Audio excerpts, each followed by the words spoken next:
మన జగన్ గారు వల్లభనేని వంశీని కలవడానికి గారు జైల్లో ఉన్నాయని. సో ఎలా చూస్తున్నారు మీరు అలా ఆయన కలవడానికి కూడా? ఆయన పక్కన ఇంకో బ్లాక్ కూడా రెడీ చేయమని చెప్పి వెళ్ళాము. నేను కూడా వస్తాను త్వరలో, నిన్ను కూడా వేసారు లోపల, నన్ను కూడా వేసే రోజులు దగ్గరకు వచ్చినాయి. నేను కూడా నీ పక్కనే ఉంటాను. మన కలిపి రాష్ట్ర రాజకీయాన్ని భవిష్యత్తుని ఎలా పాడు చేద్దామా, రాష్ట్ర రాజకీయాన్ని ఎలా నాశనం చేద్దామా, రాష్ట్రాన్ని ఎలా ముక్కలు చేద్దామా, ఒకప్పుడు 3 ముక్కలు చేద్దాం కానీ ఇప్పుడు 6 ముక్కలు చేస్తాం మనం అందరం కలిపి అని మాట్లాడదాం, కలిసి కూర్చొని చర్చిద్దాము. నీ పక్కన నాకు కూడా ఒక బ్లాక్ సిద్ధం చేయమని చెప్పేసి మాట్లాడదానికి వెళ్ళారా ఏంటి వల్లభనేని వంశీ గారితో? అంటే వల్లభనేని వంశీ గారి మీద నేరారోపణలు ఉన్నాయి కాబట్టి ఆయన అరెస్ట్ చేశారు. సో అలాంటి ఒక అంటే క్రిమినల్ని కలవడం జగన్ గారు ఎలా చూస్తున్నారు కలవడానికి? ఆయన అంత ముందులో వైసీపీలో నాయకుడయ్యా, ప్రజలు ఒకప్పుడు ఓట్లేసి పట్టం కట్టినటువంటి నాయకుడు వల్లభనేని వంశీ గారు. ఆయనకు రాజకీయం నేర్పించినటువంటి పార్టీనే దుమ్మెత్తిపోసినటువంటి నాయకుడు, రాజకీయంలో ఓనమాలు నేర్పించినటువంటి పార్టీ నాయకుడునే నానా మాట్లాడినటువంటి నాయకుడు. మరి ఇటువంటి మంచి మంచి లక్షణాలు అన్నీ పెట్టుకొని ఇప్పుడు నేను లోపలికి వెళ్ళాను బయటికి వెళ్ళానండి, మరి లోపలికి వస్తా బయటకు వస్తా, ఇటువంటి మంచి మంచి లక్షణాలు ఉంటాయి నీ దగ్గర ఇంత మంచి లక్షణాలు ఉంటే మరి నేను లోపలికి పోతే బయట ఉంచుతారా? ఉంచరు కదా. ఇంకా వైసీపీ ప్రభుత్వంలో చాలామంది మా ఎమ్మెల్యేలు కానీ మినిస్టర్స్ కానీ అరెస్ట్ అయ్యే ఛాన్స్ ఉంది అంటున్నారు. సో అది అరెస్ట్ చేయడం కరెక్టా కాదా? ఏమో, అరెస్టుల పర్వం వాళ్లే నేర్పారుగా. మాట్లాడిన ప్రతి ఒక్క నాయకుడినే కానీ, మాట్లాడినటువంటి చిన్న చితక వాళ్ళనే కానీ, పెద్దవాళ్ళనే కానీ, ఎవరినైనా కానీ అరెస్టులు చేయడం నేర్పిన వాళ్ళు తీసుకున్న పోతుల్లోనే వాళ్ళే పడుతున్నారు. సరిపోవట్లా?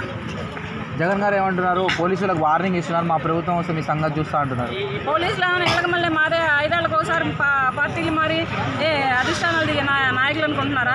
పోలీసులే కానీ, ఐఏఎస్లే కానీ, ఐపీఎస్లే కానీ, ఎవరైనా కానీ చట్టాలే కానీ ఇంటి చుట్టాలనుకుంటున్నారా? లేకపోతే ఇంకేమైనా అనుకుంటున్నారా? అదేమీ కాదు, అదంతా కుదరదు. వాళ్ళు ఒక్కొక్కళ్ళు పోలీస్ డిపార్ట్మెంట్లో వచ్చేవాళ్ళే కానీ, కలెక్టర్లో డిపార్ట్మెంట్లో వచ్చేవాళ్ళే కానీ, వాళ్ళ గోలు, వాళ్ళ ఆశలు, వాళ్ళ కోరికలు, మేము పలాని ఆఫీసులు కావాలి, మేము పలానే ఇది కావాలి, ఐఏఎస్ కావాలి, ఐపీఎస్ కావాలి, డీజీపీలు కావాలి, కమిషనర్లు కావాలని వాళ్ళ తల్లిదండ్రులు ఉన్నటువంటి ఆశలని, వీళ్ళలో ఉన్నటువంటి కోరికలని వీళ్ళు కృషితో పట్టుదలతో వచ్చి వీళ్ళు ఉద్యోగాలలో ఉండేవాళ్ళు. వీళ్ళకి మళ్ళీ 5 ఏళ్ళకి ఒకసారి ఓడిపోయి మళ్ళీ 5 ఏళ్ళకి ఒకసారి పార్టీ జెండాలు పట్టుకొని తిరిగేటటువంటి రాజకీయ నాయకులు కారు. వీళ్ళది 5 ఏళ్ళ ఉంటుంది, వాళ్ళది 35 ఏళ్ళ సర్వీస్ ఉంటుంది, వాళ్ళ 35 ఏళ్ళ చరిత్ర ఉంటుంది.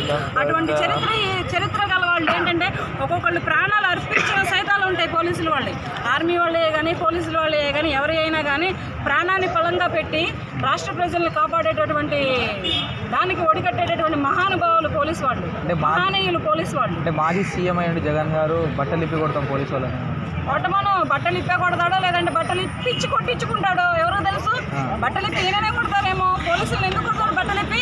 అంతంత చదువులు చదువుకొని అంతంత పదవుల్లో అంతంత ఉద్యోగాలలో ఉండి బట్టలు ఇప్పించి కొట్టించుకోవడానికి వాళ్ళు ఏమైనా పిచ్చోళ్ళ? వాళ్ళు ఏమైనా అమాయకులా? సినిమాలలో డైలాగులు ఉన్నాయి, నువ్వు పోలీసులతో పెట్టుకున్నావు, నువ్వు అయిపోయావరా అని పక్కన కెమెరాలు అంటారు. అట్లాగే వీళ్ళకి పోలీసులతో పెట్టుకోవద్దు. పోలీసులు ఎవరి పని వాళ్ళు చేసుకెళ్తారు. చట్టం తన పని తను చేసుకెళ్తుంది, న్యాయం తన పని తను చేసుకెళ్తుంది. ఓటర్లు అడగడానికి నాయకులు వెళ్ళినప్పుడు ఓటర్ల పని ఓటర్లు చేసుకుని వెళ్తారు. ఓట్లలో గెలిచిన తర్వాత నాయకుల పని నాయకులు చేసుకుని వెళ్తారు. అంతేగాని దానికి ఏం సంబంధం ఉందని చెప్పేసి పోలీసులను బట్టలు ఇప్పించి కొడతారు. జగన్ 2.0 అని చెప్పి మళ్ళీ పాదయాత్ర స్టార్ట్ కాబోతుంది. దాన్ని చేయమను. చెప్పులు చీపుర్లు తీసుకొని ఎంబడబడి తరిమి కొట్టకపోతే చూడు ప్రజలు 2.0 చేస్తాడో 2.1 చేస్తాడో చేయమని చెప్పు. జనాలు అయితే ఈసారి పాదయాత్రలో ఓదార్పు యాత్రలో కాదు, ప్రజాయాత్ర అని ఒక పథకం పెట్టి ఒక మాట పెట్టి దానికి ఒక బ్యానర్ రాసుకొని దాన్ని మెళ్ళో తగ్గించుకొని తిరగమని చెప్పు.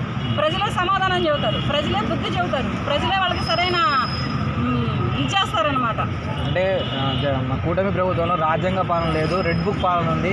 లోకేష్ గారు పగబట్టి మరి వెతికి అరెస్ట్ చేపిస్తున్నారు, అరెస్టులు చేపిస్తున్నారు. ఎందుకు చేపిస్తారు? వీళ్ళని వెతికి అరెస్టులు చేపించే పని తప్పితే ఇంకేం పని లేదా? ఆయన రాష్ట్రంలో ఒక మంచి పదవిలో ఉన్నటువంటి ఒక నాయకుడు ఆ పదవిని వదిలేసుకొని, ఆ ప్రజలకు ఆ పనులు వదిలేసుకొని వీళ్ళు ఎవరున్నారా అని చెప్పేసి కొండందా వెలికిన పడతానికి ఆయన ఏమైనా అమ్మాయి కూడా లేకపోతే పిచ్చివాడా? ఎవరి పనులు వాళ్ళు చేసుకుంటారు. వీళ్ళకి మళ్ళీ కొండలదా వెలికలు ఎవరు పట్టరు. రాష్ట్రాన్ని 3 ముక్కలు చేస్తాం, 6 ముక్కలు చేస్తామని చెప్పేసి రాష్ట్ర భవిష్యత్తు కోసం రాష్ట్రం డెవలప్ అయితే మా పిల్లలకు ఉద్యోగాలు వస్తాయి, మా పిల్లలు బాగుపడతారు, మేము బాగుంటామని చెప్పి స్థలాలు ఇచ్చిన రైతుల గుండెల్లో రైళ్లు పరిగెత్తించడం వీళ్ళకి ఒక్కరికే చేత అయింది. ఇప్పుడు ఉంటున్న ప్రభుత్వానికి చేత కాదట్టగా. అందుకనే కదా అమరావతి రాజధాని అని ప్రకటించారు. మళ్ళీ వచ్చి కూడా కొడాలి నాని 3 ఏళ్ళు కాదు 30 ఏళ్ళు వేసుకో జైల్లో అంటున్నారు. కొడాలి నాని 3 ఏళ్ళు కాదు 30 ఏళ్ళు జైలు వేసుకో ఏం కాదు భయపడమంటున్నాను. 30 ఏళ్ళు కాకపోతే 40 ఏళ్ళు ఉండమను, లేకపోతే లైఫ్ లాంగ్ ఉండమను. ఇంకేం చేస్తాడు? వచ్చి కూడబెట్టుకున్నాడు కాబట్టి అక్కడ ఓనమాలు లేపినోడిని మాట్లాడినాడు. ఇప్పుడు కూడబెట్టుకున్నాడు దగ్గర ఉంటున్నాడు. 30 ఏళ్ళు కాదు 40 ఏళ్ళు ఉండమను. ఇంకేం చేస్తాడు? బయటకు వచ్చి ఇంక చేసేది ఏముంది? పార్టీ జెండాలు పట్టుకుని భుజాన్ని వేసుకొని తిరగడం తప్ప. అంటే కొడాలి నాని ఒకప్పుడు న్యూస్లోనే కనిపించేవాళ్ళు, ఇప్పుడు అసలు న్యూస్లోకే రావట్లేదు. ఎందుకు రావట్లేదు అనుకో? ఏమో ఎందుకు రావట్లేదు ఆయనకే తెలుసు. ఆయన అప్పుడు సవాళ్ళు ఇసురుతూ అధికారంలో ఉన్నాం కదా, మా చేతిలో ప్రభుత్వం ఉంది కదా, మేము ఏం చేసినా నడుస్తుంది, మేము ఏం చేసినా మాట్లాడినా సరిపోతుందనే ఉద్దేశాలతో వచ్చారు. ఇప్పుడు రావట్లేదని మేమేం చేసినా సరే మా ఎమ్మట పడతారని భయం కొలుతూ రావట్లేదేమో, మేమేం చేసినా మమ్మల్ని మూపిస్తారనే ఆలోచన కొలుతూ రావట్లేదేమో. కొడాలి నాని అరెస్ట్ అయ్యే ఛాన్స్ ఉందంటారా? అవుతాడు, దాన్నే ఉంది. ఇప్పుడు అయ్యారు కదా, వల్లంనేని వంశీ గారు అయ్యారు కదా, ఈయన కూడా అలాగే మాట్లాడితే ఆయన మాట్లాడకపోతే కదా, ఈయన చేత తప్పితే కదా మాటలు. ఒకప్పుడు మాటలు విసిరి ఒకప్పుడు దూకుడుతనం లేకపోతే సరే అని వదిలేసేస్తారు. ఇప్పుడు ఈయన ఎవ్వరు తీసుకున్న కోతుల్లో వాళ్ళే పడతారు. ప్రజలే మంచి తీర్పు ఇచ్చారు కదా, సరిపోలేదు ఆ తీర్పు. ఇంకా కొత్తగా ఇంకో తీర్పు ఇస్తారు. ఈసారి ప్రజాయాత్ర చేయమని చెప్పండి, తీర్పిస్తారు. Thank you.